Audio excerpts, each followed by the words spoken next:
হঠাৎ মন্ত্রী প্রতিমন্ত্রীদের নিয়ে রুদ্ধদ্বার বৈঠকে সেতুমন্ত্রী।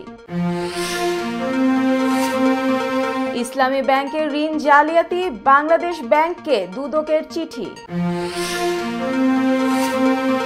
রথযাত্রায় বিদ্যুৎ স্পৃষ্ট, শেখ হাসিনা বার্ন ইনস্টিটিউটে ভর্তিদের অবস্থাও আশঙ্কাজনক। আবারও হাসপাতালে খালেদা জিয়া, উদ্বেগে বিএনপি। আমেরিকায় তীব্র তাপপ্রবাহ, ঝুঁকিতে 13 কোটি মানুষ। ফ্রান্সের নির্বাচনে বামপন্থীদের জয়, হচ্ছে ঝুলন্ত পার্লামেন্ট। এবং ব্যাট হাতে দুর্দান্ত সাকিব হতাশ করলেন বোলিংয়ে। আসসালামু আলাইকুম, সবাইকে স্বাগত জানাচ্ছি মিলেনিয়াম টিভি ইউএসএর প্রতিদিনের বাংলা সংবাদে। আপনাদের সাথে রয়েছি আমি অঞ্জলি কবির। দেখছিলেন সংবাদ শিরোনাম, এবারে বিস্তারিত। প্রথমে বাংলাদেশ প্রসঙ্গ।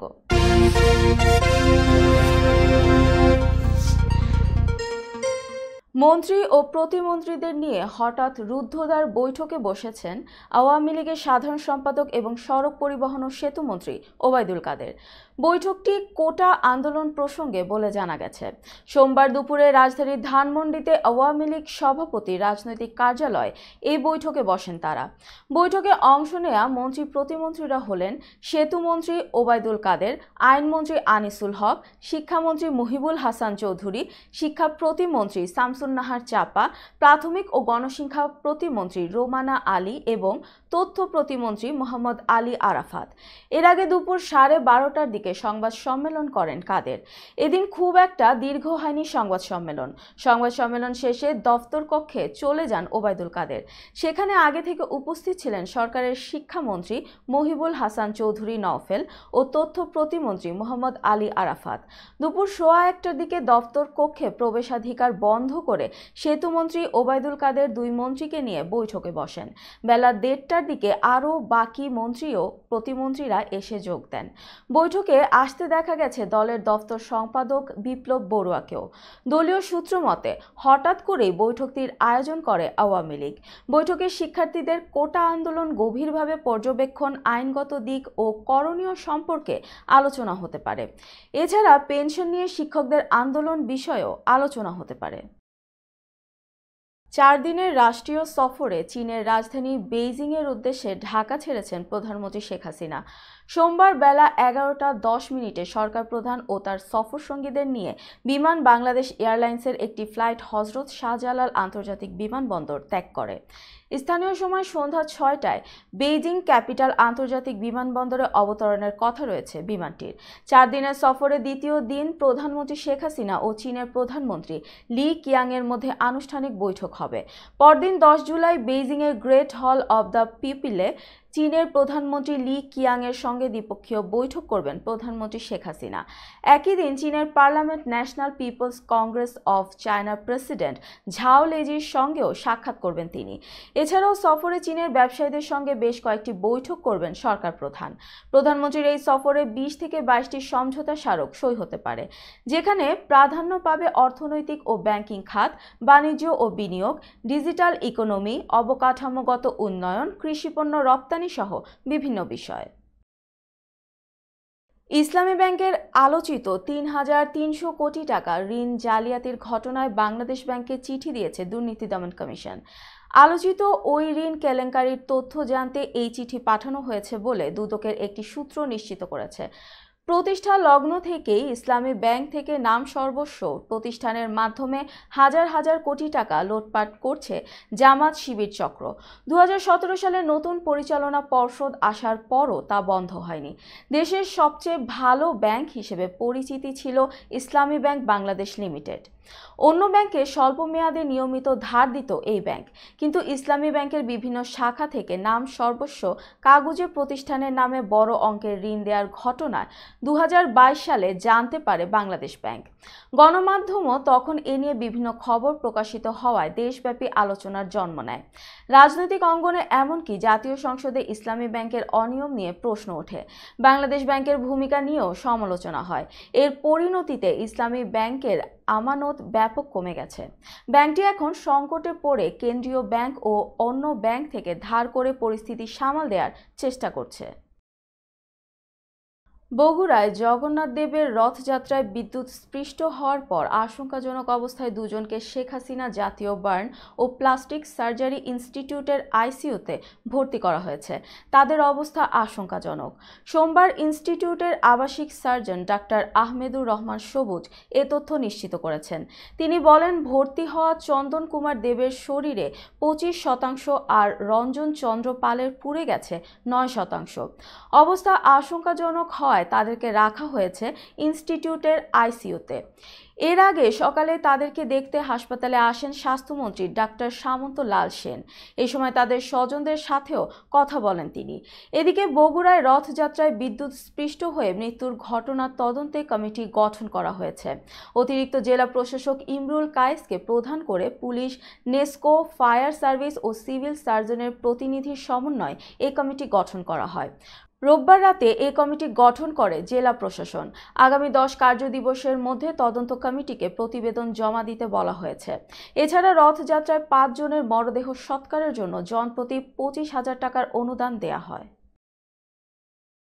বিএনপির চেয়ারপারসন খালেদা জিয়াকে সপ্তাহের ব্যবধানে আবারও হাসপাতালে ভর্তি করা হয়েছে। করোনারি কেয়ার ইউনিট থেকে কেবিনে স্থানান্তর করা হয়েছে তাকে। তবে তাকে মেডিকেল বোর্ডের নিবিড় পর্যবেক্ষণে রাখা হয়েছে। এদিকে স্বল্প সময়ের ব্যবধানে খালেদা জিয়ার বারবার অসুস্থ হওয়ার ঘটনায় বিএনপিতে উদ্বেগ বাড়ছে। সোমবার ভোরে হঠাৎ অসুস্থ হয়ে পড়লে তাকে হাসপাতালে নেওয়া হয়।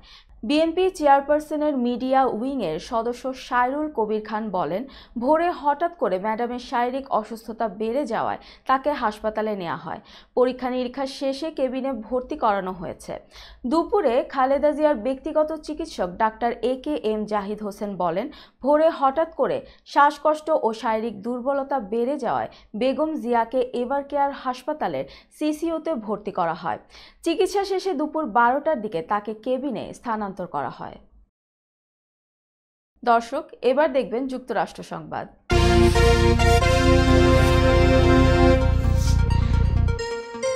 চলমান তাপপ্রবাহে বিপর্যস্ত আমেরিকার বিভিন্ন অঞ্চলের জনজীবন। দেশটিতে তাপমাত্রা আগের রেকর্ড ভাঙতে শুরু করেছে। তীব্র তাপপ্রবাহের কারণে ঝুঁকিতে রয়েছে 13 কোটির বেশি মানুষ। আল জাজিরার এক প্রতিবেদনে এসব তথ্য জানা গেছে। মার্কিন জাতীয় আবহাওয়া বিভাগ থেকে জানানো হয়েছে, দেশটির বিভিন্ন অঞ্চলে আগামী সপ্তাহ জুড়ে থাকবে তাপপ্রবাহ। দক্ষিণ পশ্চিমাঞ্চল জুড়ে তাপপ্রবাহের সতর্কতা জারি করা হয়েছে। এরই মধ্যে তাপপ্রবাহের জেরে পশ্চিমাঞ্চলের কয়েকটি স্থানে দাবানল দেখা দিয়েছে। আবহাওয়া বিভাগের কর্মকর্তা জ্যাকব অ্যাশারম্যান জানান, প্রশান্ত মহাসাগরের উত্তর পশ্চিম, মধ্য আটলান্টিক ও উত্তর পূর্বের কিছু অংশে তাপমাত্রা 38 ডিগ্রিতে পৌঁছতে পারে। ওরেগন অঙ্গরাজ্যের ইউজিন, পোর্টল্যান্ড এবং সালেম সহ বেশ কয়েকটি শহরে রেকর্ড তাপমাত্রা দেখা দিতে পারে। কোটি কোটি মানুষকে শীতল কেন্দ্রগুলোতে আশ্রয় নিতে হতে পারে বলে জানান তিনি। দেশটির পূর্বাঞ্চলেও তাপপ্রবাহ থাকবে বলে জানানো হয়েছে পূর্বাভাসে। বাল্টিমোর ও মেরিল্যান্ডের কিছু অংশে তীব্র তাপপ্রবাহের সতর্কতা জারি রয়েছে। এসব এলাকায় তাপমাত্রা 43 ডিগ্রি সেলসিয়াসে পৌঁছতে পারে। দর্শক, মিলেনিয়াম টিভি ইউএসএর প্রতিদিনের বাংলা সংবাদের এ পর্যায়ে ছোট্ট একটি বিরতি। সঙ্গেই থাকুন।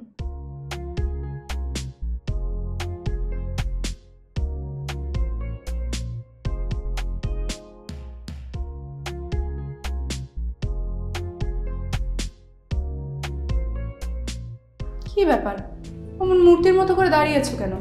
পাগল হয়ে গেলে নাকি? প্র্যাকটিস করছি। কি প্র্যাকটিস করছো? কেন, লিভিং স্ট্যাচুতে দাঁড়িয়ে কি করে ভিক্ষা করে দেখনি? আমার ট্যাক্স নিয়ে ঝামেলা চলছে, ল্যান্ড প্রপার্টি নিয়ে ঝামেলা চলছে। এগুলো সমাধান না হলে কিছুদিন পর আমাকে ওইভাবে দাঁড়িয়ে ভিক্ষা করতে হবে। তাই এখন থেকে দাঁড়িয়ে প্র্যাকটিস করছি। আহা, এত চিন্তা করছো কেন? লিগ্যাল নেটওয়ার্ক ইন্টারন্যাশনাল আছে না? Legal network international? হ্যাঁ, কিছুদিন আগে ইন্স্যুরেন্স দিয়ে সম্পভাবীদের একটা ঝামেলা হলো না? লিগ্যাল নেটওয়ার্কের মাধ্যমেই তো সেটা সমাধান হলো। শুধু ইন্স্যুরেন্সই না ভাবি, criminal case, immigration, tax, divorce, housing সংক্রান্ত যে কোনো লিগেল সমস্যার সমাধান পেয়ে যাবেন লিগেল নেটওয়ার্কে। যুক্তরাষ্ট্রের 50টি স্টেটে যে কোনো প্রান্তে যে কোনো লিগেল সহায়তা দিতে কিন্তু আমাদের সঙ্গে আছে লিগেল নেটওয়ার্ক ইন্টারন্যাশনাল। শুধু তাই নয়, লিগেল নেটওয়ার্কে আছেন যুক্তরাষ্ট্রের স্বনামধন্য সব লয়ার, যাদের আইনি সহায়তায় যে কোনো লিগেল সমস্যার সমাধান পেয়ে যাবেন খুব সহজেই। তাহলে আর দেরি কেন, এখনই চলো লিগ্যাল নেটওয়ার্কে। I'm Nasrin Mosnu, immigration attorney.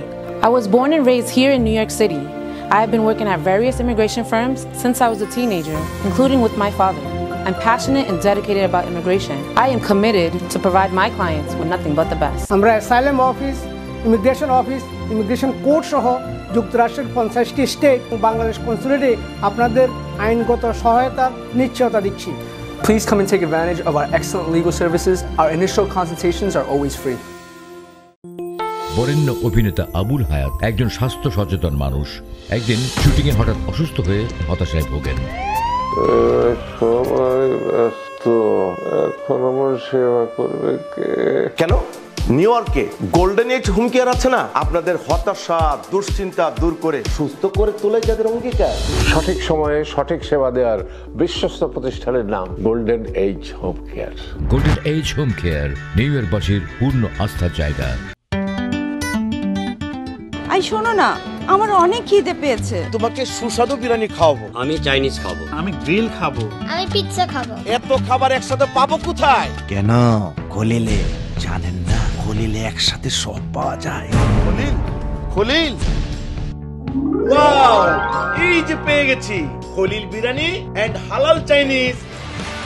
New ইয়র্কের পারচেস্টারে সার্টিফাইড শেফ খলিলের পরিচালনায় Khalil biryani, Chinese, pizza, grill, বিশ্বস্ত ও আস্থার তৃপ্তিতে ভরপুর খলিল ফুডস। উন্নত মানের হালাল খাবার মানে খলিলের খাবার। নীরব রেস্টুরেন্ট অ্যান্ড হালাল চাইনিজ, আপনাদের তৃপ্তি আমাদের আনন্দ। আমাদের রেস্টুরেন্টে পাচ্ছেন সম্পূর্ণ হালাল উপায়ে তৈরিকৃত সুস্বাদু আর মুখরোচক সব দেশীয় ও চাইনিজ খাবারের সমারোহ। স্বাদে আর মানে অতুলনীয় সব খাবার যে কোনো সামাজিক বা প্রাতিষ্ঠানিক অনুষ্ঠানে পৌঁছে দিতে আমাদের রয়েছে ক্যাটারিং সেবা। বিয়ে বা জন্মদিনের অনুষ্ঠানে, স্কুলে, ব্যাংকোয়েট হল, ইসলামিক সেন্টার অথবা পিকনিকের জন্য আমরা ক্যাটারিং সেবা প্রদান করে থাকি। আমাদের সাথে যোগাযোগের ঠিকানা 2096 Sterling avenue, Bronx, New 10462। Phone number 718-918-1234। আমাদের অফিসিয়াল ওয়েবসাইট www.nirab.com। আমাদের ইমেইল অ্যাড্রেস nirab@gmail.com। এছাড়া নীরব রেস্টুরেন্টের স্বত্বাধিকারী মোহাম্মদ রেহমানের সাথে যোগাযোগ করতে পারেন। যোগাযোগ নম্বর 9179811747। Thank you.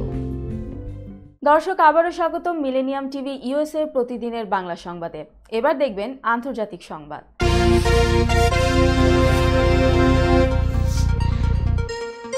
ফ্রান্সের পার্লামেন্ট নির্বাচনে দ্বিতীয় দফার ভোটে কোনো দল নিরঙ্কুশ সংখ্যাগরিষ্ঠতা পায়নি। তবে আনুষ্ঠানিক ফলাফলে দেখা গেছে বামপন্থী জোট নিউ ফ্রন্ট পপুলার সবচেয়ে বেশি আসনে জয় পেয়েছে। সংবাদ মাধ্যম বিবিসির প্রতিবেদনে বলা হয়, ফ্রান্সের পার্লামেন্ট নির্বাচনের প্রথম ধাপের ভোটে উগ্র ডানপন্থীরা এগিয়ে থাকলেও দ্বিতীয় দফায় তারা তা ধরে রাখতে পারেনি। এককভাবে সংখ্যাগরিষ্ঠতা না পেলেও বামপন্থী এনএফপি এগিয়ে রয়েছে। ফ্রান্সের স্বরাষ্ট্র মন্ত্রণালয় বরাতের প্রতিবেদনে বলা হয়, দেশটির 577 আসনের পার্লামেন্টে বামপন্থী এনএফপি জোট 182 আসন পেয়েছে। প্রেসিডেন্ট ইমানুয়েল ম্যাক্রোর মধ্যপন্থী জোট অ্যানসেম্বল পেয়েছে 168টি, আর উগ্র ডানপন্থীর দল ন্যাশনাল র্যালির পেয়েছে 143টি আসন। এছাড়া কনজারভেটিভ রিপাবলিক পেয়েছে 60টি আসন। ফ্রান্সের সরকার গঠনের জন্য প্রয়োজন হয় 289টি আসন। নির্বাচনের প্রাথমিক ফল অনুযায়ী তিন পক্ষের কেউই প্রয়োজনীয় সংখ্যাগরিষ্ঠতা পায়নি। সেক্ষেত্রে বাম জোটকে সরকার গঠন করতে হলে অন্যদের সমর্থন নিতে হবে, যদিও তিন পক্ষের একসঙ্গে কাজ করারও নজির নেই। এ অবস্থায় ফ্রান্সে এখন ঝুলন্ত পার্লামেন্ট গঠনের সম্ভাবনাই বেশি। দর্শক, এবার দেখবেন প্রতিনিধি সংবাদ।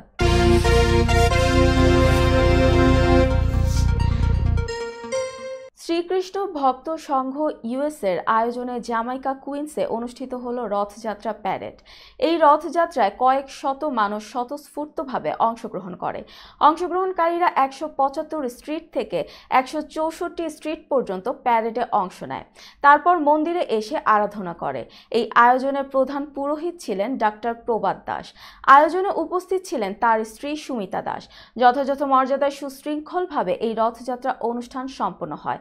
প্রতিবেদনটি পাঠিয়েছেন আমাদের মিলেনিয়াম টিভি করেসপন্ডেন্ট জনাব জিয়াউল হক।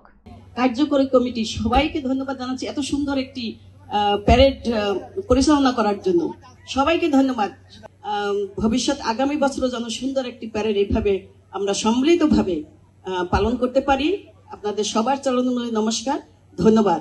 আবারও দেখা হবে। জয় শ্রীকৃষ্ণ, জয় জগন্নাথ। পুলিশ ডিপার্টমেন্টের যারা অফিসার বৃন্দ আছেন তাদেরকে ধন্যবাদ জানাচ্ছি। আপনারা যারা দূর দূরান্ত থেকে আমাদের কভার করার জন্য সাংবাদিক বৃন্দ এসেছেন এখানে।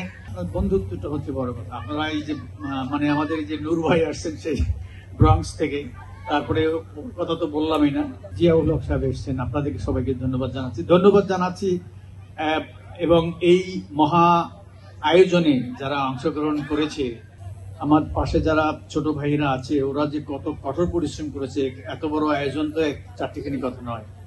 এবং সবাই এখানে ভক্ত সংঘ। সুপ্রিয় দর্শকবৃন্দ, শ্রীকৃষ্ণ ভক্ত সংঘ কর্তৃক আয়োজিত এই অভিনব রথযাত্রার মাধ্যমে সারা বিশ্বের ভ্রাতৃত্বের গান এবং সবাই সাম্যের গান এবং একত্রিত এবং অটুট থাকে সেই বার্তা সকলের কাছে পৌঁছে দিয়েছে। Mohammad Ziaul Haque, Jamaica, New York, Millennium television. নরসিংদীর রায়পুরায় ট্রেনে কাটা পড়ে 5 জন নিহত হয়েছে। আজ ভোর 5:30 থেকে 6টার মধ্যে যে কোনো এক সময় এই ঘটনা ঘটেছে বলে ধারণা করছে পুলিশ। আমাদের প্রতিনিধি আলামিন জানান, উপজেলার পলাশতলী ইউনিয়নের কমলপুর খাকচক এলাকায় এই ঘটনা ঘটে। নিহত 5 জনের পরিচয় এখনও নিশ্চিত করা যায়নি। পুলিশ ও স্থানীয়রা জানায়, ঢাকা চট্টগ্রাম রেলপথের নরসিংদীর রায়পুরার কমলপুর খাকচক এলাকায় ট্রেনে কাটা পড়ে বিচ্ছিন্নভাবে পড়েছিল 5টি লাশ। সকালে স্থানীয়রা রেল লাইন ধরে যাওয়ার সময় 5 জনের লাশ দেখে পুলিশে খবর দেয় তারা। পরে খবর পেয়ে রেলওয়ে পুলিশ, পিবিআই ও রায়পুরা থানার পুলিশ ঘটনাস্থলে আসে। পরে বিভিন্ন স্থান থেকে ছড়িয়ে ছিটিয়ে থাকা লাশগুলো উদ্ধার করে রেলওয়ে পুলিশ। লাশগুলোকে ঘিরে স্থানীয়দের উদ্বেগ। ঘটনা কি ঘটেছে তা নিশ্চিত নয় কেউই। তবে ধারণা করা হচ্ছে ভোরে চট্টগ্রাম থেকে ছেড়ে আসা ঢাকাগামী ঢাকা মেইলের নিচে পড়ে এই ঘটনা ঘটতে পারে। রেলওয়ে ঢাকার জেলার পুলিশ সুপার আনোয়ার হোসেন জানান, এখনও অবধি নিহতদের পরিচয় জানা যায়নি। নরসিংদী রেল স্টেশনে কর্তব্যরত যারা পুলিশ ছিল তাদেরকে জানায় যে ট্রেনে কাটা পড়ে কয়েকজন লোক মারা গেছে। আমরা সাথে সাথে আমাদের রেলওয়ে পুলিশ ওসি হিসেবে আমাদের যে রেলওয়ে পুলিশ আছে সেখানে আসে এবং আমাদের জেলা পুলিশ ওখানে আসলে স্থানীয় জনগণ আমাদেরকে সহায়তা করেছে। আমরা এখানে এসে দেখলাম বা আমরা যতটুকু জানতে পেরেছি প্রাথমিকভাবে যে ট্রেনে কাটা পড়ে 5 জন লোক মারা গেছে। তাদের পরিচয় এখনও শনাক্ত করা যায়নি। আমরা চেষ্টা করতেছি। আপনার এই নরসিংদীর পিবিআই টিম আসছে, তারা ফিঙ্গারপ্রিন্ট নিয়ে তাদের লাশের পরিচয় শনাক্তর চেষ্টা করতেছি। আমরা লাশের সুরতাল করেছি, আমরা পোস্টমর্টমের জন্য পাঠিয়ে দেব। আমরা সকল বিষয় মাথায় রেখে তদন্ত করতেছি। নিহত 5 জনের সুরতাল রিপোর্ট শেষে নরসিংদী সদর হাসপাতাল মর্গে পাঠানো হবে। এদিকে বেলা 11:30টার দিকে ঘটনাস্থল থেকে প্রায় 2 কিলোমিটার দূরে ঢাকাগামী কালনী এক্সপ্রেস ট্রেনের নিচে পড়ে আরও একজন নিহত হয়েছে। দর্শক, মিলেনিয়াম টিভি ইউএসএ প্রতিদিনের বাংলা সংবাদের এ পর্যায়ে ছোট্ট একটি বিরতি, সঙ্গেই থাকুন।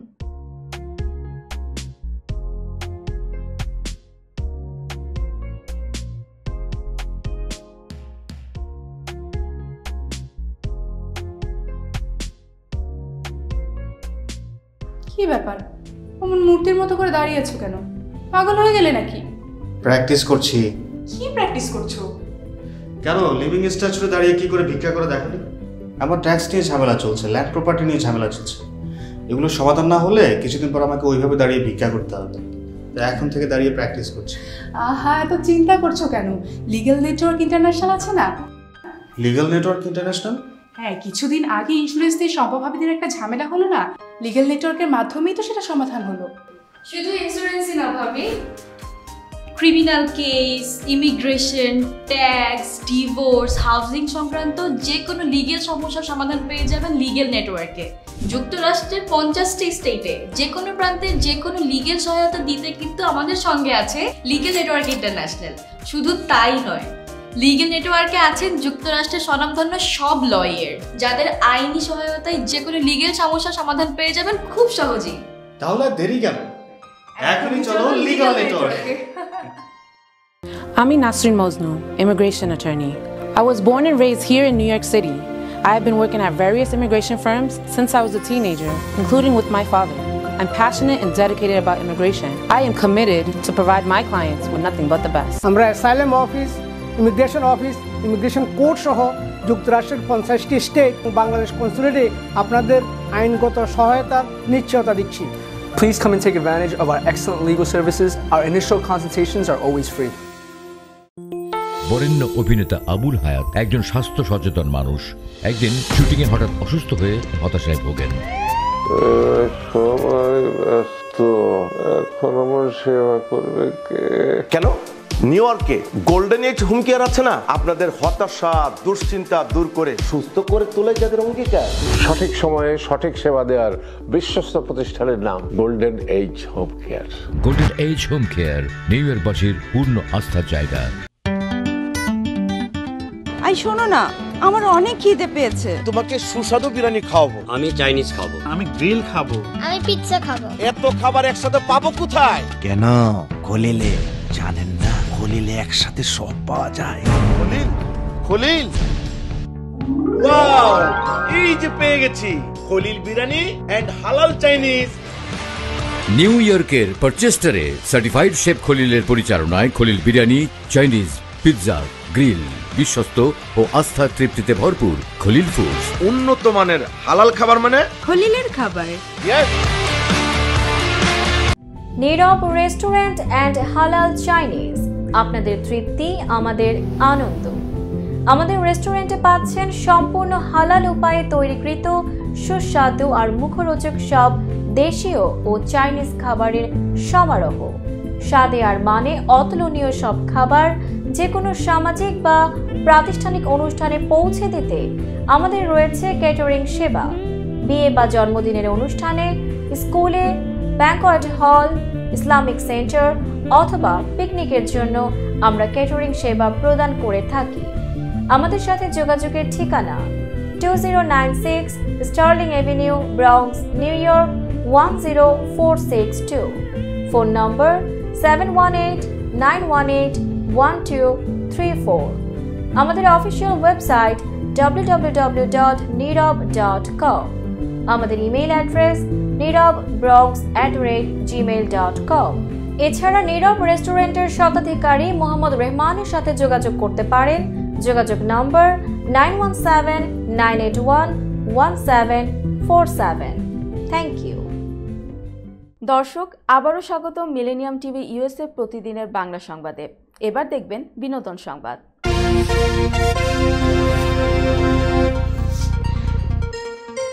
তুফান সিনেমার সাফল্য দেখে ঢালিউড পরিচালক রায়হান রাফির সঙ্গে কাজ করতে চেয়েছেন টলিউড অভিনেতা দেব। রাফির এমন বক্তব্যে জিৎ এখনও নিশ্চুপ হলেও সত্য না বলে জানিয়েছেন তিনি। রোববার দেব তার অফিসিয়াল পেজ ইনস্টাগ্রাম স্টোরিতে এ বিষয়ে একটি পোস্ট দেন।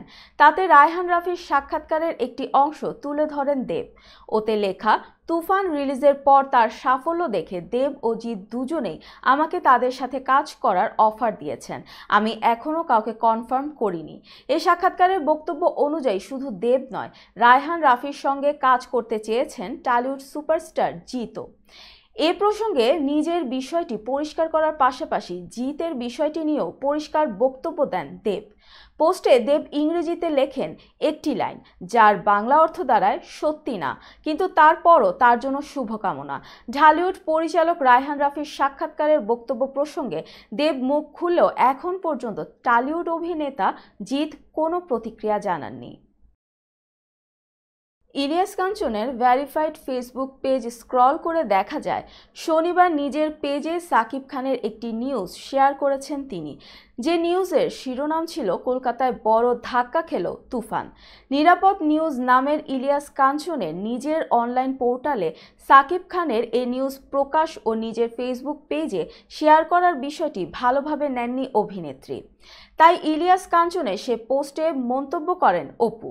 ইলিয়াস কাঞ্চনকে নেতিবাচক মন্তব্য করার পাশাপাশি নায়কের গুণকে প্রশ্নবিদ্ধ করেন অভিনেত্রী। ব্যক্তিগত আইডি থেকে অপু মন্তব্য করে লেখেন, আসসালামু আলাইকুম, আপনি একজন গুণী এবং গার্জিয়ান ইন্ডাস্ট্রির জন্য। আপনার এই নিউজটা শেয়ার দেয়া দেখে ভাবলাম আসলে কি এটা আপনি? অভিনেত্রীর এমন মন্তব্যের অবশ্য এখনো কোনো প্রতিক্রিয়া জানাননি অভিনেতা ইলিয়াস কাঞ্চন। দর্শক, এবার দেখবেন খেলার সংবাদ।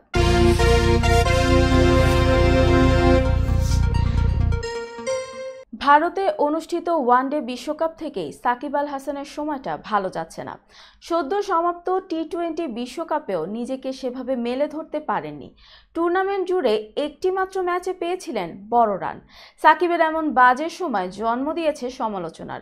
জাতীয় দলের সাবেক এই অধিনায়ক বর্তমানে মেতেছেন আমেরিকার মেজর লিগে। সোমবার লস অ্যাঞ্জেলস নাইট রাইডার্সের হয়ে নিজের দ্বিতীয় ম্যাচে মাঠে নেমেছিলেন সাকিব। সান ফ্রান্সিসকোর বিপক্ষে এদিন ব্যাট হাতে রান পেলেও বল হাতে মার খেয়েছেন। শেষ পর্যন্ত হেরেছে তার দলও। ডালাসের গ্র্যান্ড প্রেরি স্টেডিয়ামে টুর্নামেন্টের চতুর্থ ম্যাচে মুখোমুখি হয় লস অ্যাঞ্জেলেস নাইট রাইডার্স ও সান ফ্রান্সিসকো ইউনিকর্নস। এই ম্যাচে সাকিবরা হেরেছে 6 উইকেটে। এদিন প্রথমে ব্যাট করে সাকিব। আন্দ্রে রাসেল ও ডেভিড মিলারের ব্যাটে ভর করে 6 উইকেটে 165 রান তোলে নাইট রাইডার্স। রান তাড়ায় ফিন অ্যালেন ও ম্যাথু শর্টের ঝড়ো ব্যাটিংয়ে 28 বল হাতে রেখেই জয় তুলে নেয় ইউনিকর্নস। ম্যাচটিতে সাকিব ব্যাটিংয়ে নামেন 4 নম্বরে। 12তম ওভারে আউট হওয়ার আগে খেলেন 26 বলে 35 রানের ইনিংস। তার ইনিংসটিতে ছিল 6টি চার। পাকিস্তানি লেগ স্পিনার আবরার আহমেদের বলে উইকেটকিপার জশ ইংলিশের হাতে ক্যাচ দিয়ে ফেরেন সাকিব। দলীয় দ্বিতীয় সর্বোচ্চ রান আসে সাকিবের ব্যাট থেকে। সংবাদ শেষ করার পূর্বে শিরোনামগুলো আরও একবার। হঠাৎ মন্ত্রী প্রতিমন্ত্রীদের নিয়ে রুদ্ধদ্বার বৈঠকে সেতুমন্ত্রী। ইসলামী ব্যাংকের ঋণ জালিয়াতি, বাংলাদেশ ব্যাংককে দুদকের চিঠি। রথযাত্রায় বিদ্যুৎ স্পৃষ্ট, শেখ হাসিনা বার্ন ইনস্টিটিউটে ভর্তিদের অবস্থাও আশঙ্কাজনক। আবারও হাসপাতালে খালেদা জিয়া, উদ্বেগে বিএনপি। আমেরিকায় তীব্র তাপপ্রবাহ, ঝুঁকিতে 13 কোটি মানুষ।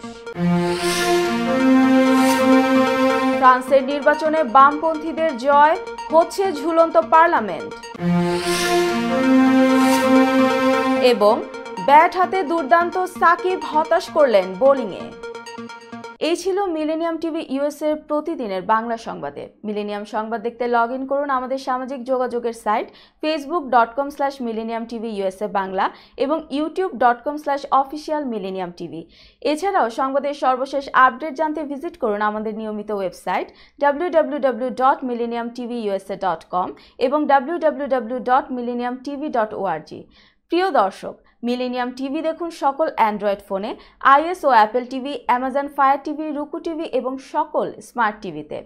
এছাড়াও মিলেনিয়াম টিভি দেখতে পাবেন সমস্ত ইউরোপীয় দেশ এবং অস্ট্রেলিয়ায় স্কাই নেটওয়ার্কে, বিশ্বব্যাপী জাদু টিভি, রেডিয়েন্ট আইপিটিভি, জাগো বিডি নেটওয়ার্ক এবং বিশ্বব্যাপী হরাইজন স্যাটেলাইটে। আপনারা যে যেখানেই থাকুন, ভালো থাকুন, সুস্থ থাকুন, মিলেনিয়াম টিভির সাথেই থাকুন। আল্লাহ হাফেজ।